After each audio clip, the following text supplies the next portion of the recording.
Peace to all my Muslims out there worldwide. I pray that Allah blesses us with insight, with knowledge, with wisdom, with patience, and with love.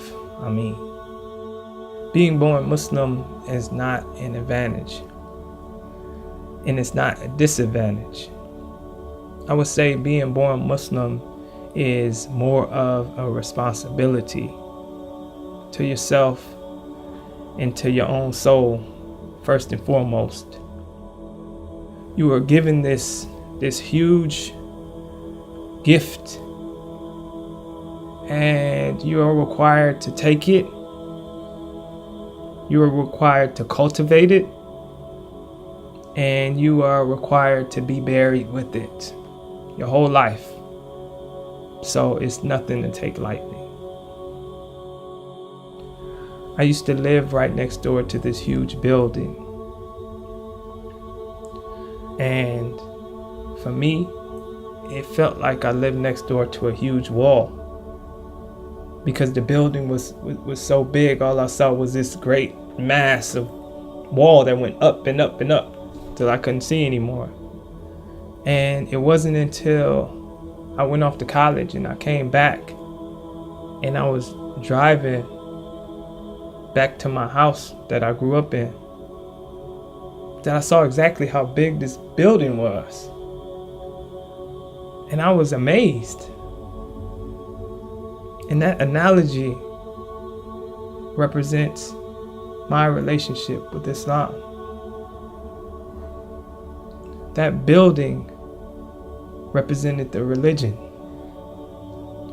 And it wasn't until I got away from it that I noticed how big of a humongous blessing that I had and that I had been living with my whole life. I just didn't know how big it was. My dad was a convert, so he went through all of the things that converts go through. He changed his last name. He was rejected by his family. His mother still cooked pork when he came over, and she couldn't see why he would switch his religion. He wasn't accepted.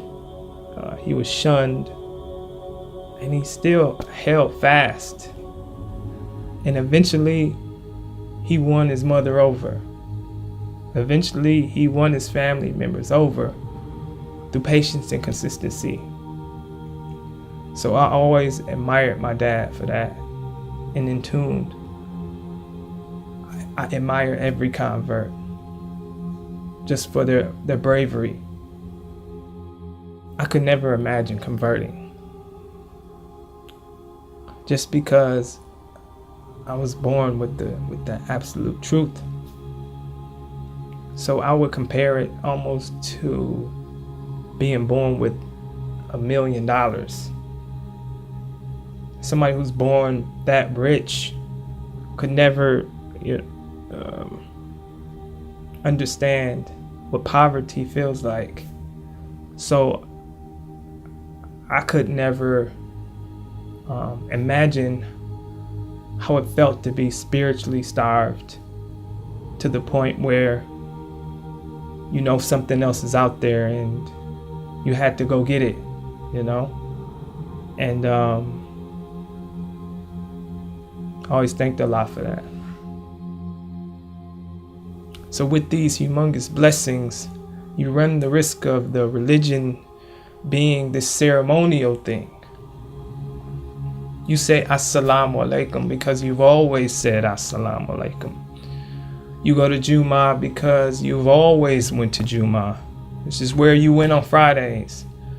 You didn't eat pork because you've never eaten pork. So then you start having questions about these things, but you're scared to ask in fear that somebody will say, you were born Muslim. You were supposed to know the answer to these questions. Why are you asking these questions? Or they ask you a question and they expect you to know the answer to it because you were born Muslim. So you end up being stuck in this box. So what do?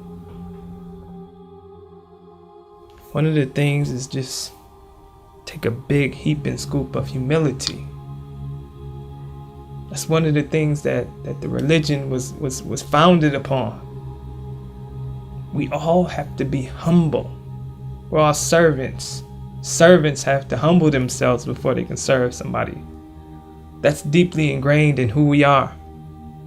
And you have to go back.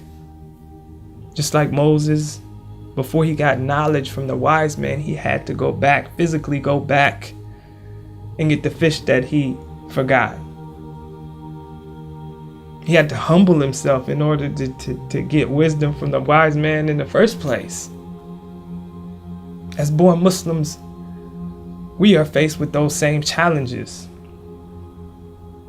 We have to get off of our horses. And a lot of times we have to start from the beginning. It was so freeing for me to break those chains. Break those chains and just come out and admit that I did not know. I don't know who the Sahabas are or what a Sahaba is.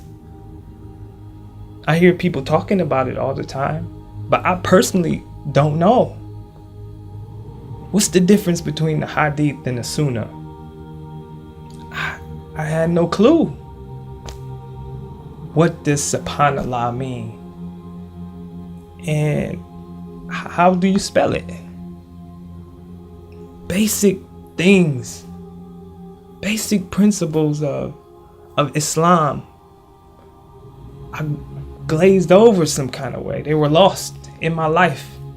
And it wasn't until I just got back to the ABCs of the religion and learned everything from the start that I really started to grow. Dear believers, I never fully tasted the sweetness of Islam until I figured out why I was a Muslim. And I pray that we all get to that point. I pray that just like any torch bearer, once you get that baton, you run all the way to the end until it's time to pass that thing off. And that baton is our religion. It's our relationship with Allah. We are given it when we are born. Will we keep it until we pass away? That's the great responsibility that I'm talking about. I pray that we all find our purpose.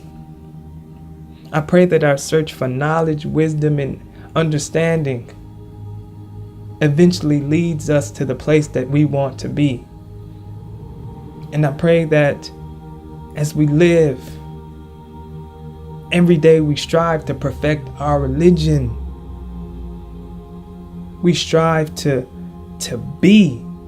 live as Muslims, so we can, inshallah, die as Muslims. Assalamu alaikum wa rahmatullahi wa barakatuh.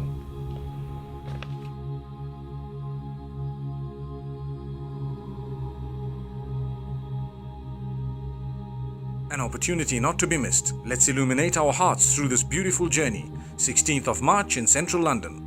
Book your tickets now online, lightuponlight.info.